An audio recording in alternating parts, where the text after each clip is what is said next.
Our house is here, which is seemingly unaffected, but the smell is unbelievable. I mean, look. Incredible. And that is oil.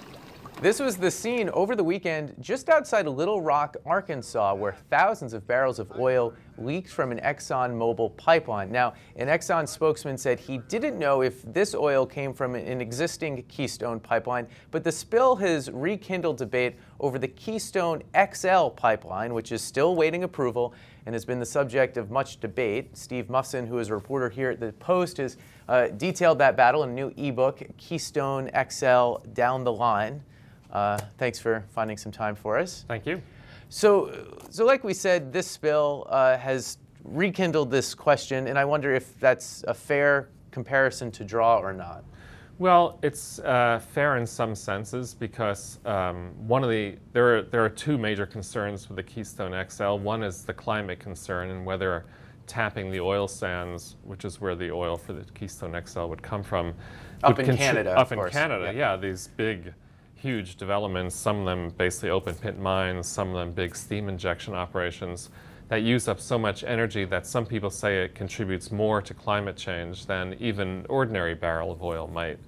But then there's a separate set of concerns and we really saw that in our trip that we took down the whole length of the Keystone proposed pipeline route.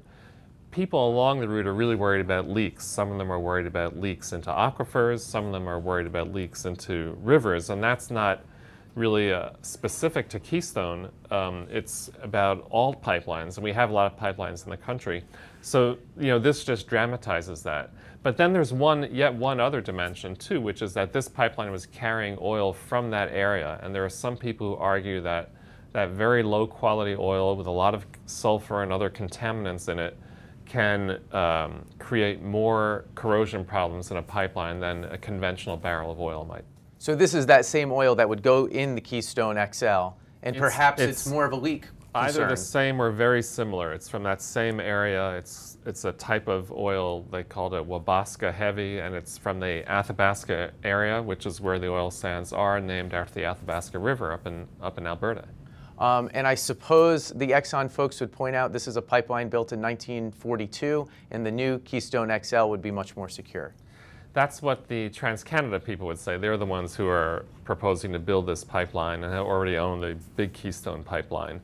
That, it's like the difference between driving a modern car and a 1950s car if you're talking about safety. That's the kind of comparison that they often make. The Keystone XL would be what, 1,700 miles?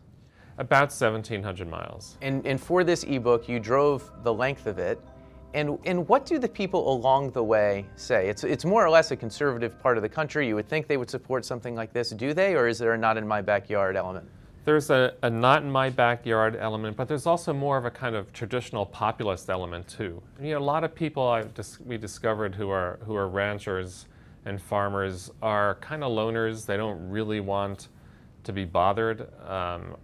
And the other thing is that it's not like an oil lease where you are a royalty owner and you get payments every year. TransCanada has the ability to use the right of eminent domain to force people into making a deal. It's a one-time payment for the disruption of the land on the assumption that in a couple of years that your land is back to normal. And so it's a one-time thing. It's not a huge payment, and a lot of people just don't want to be bothered about it, and they're worried about those leak risks. We're still waiting for a decision. The president said one was coming. So what are the details on that, and does this thing in Arkansas potentially affect that at all? I think it will definitely give the opponents of the Keystone XL pipeline more fodder for their point of view, and I think that it's just a big issue for the administration in trying to figure this out. The State Department has issued an environmental impact statement, a new environmental impact statement to replace the one they did last year. And now there's a period of public comment, and then there'll be a period for them to respond. So I think we probably won't get an actual decision on this until July. Okay, till the summer. You have a big trip coming to China. Enjoy it.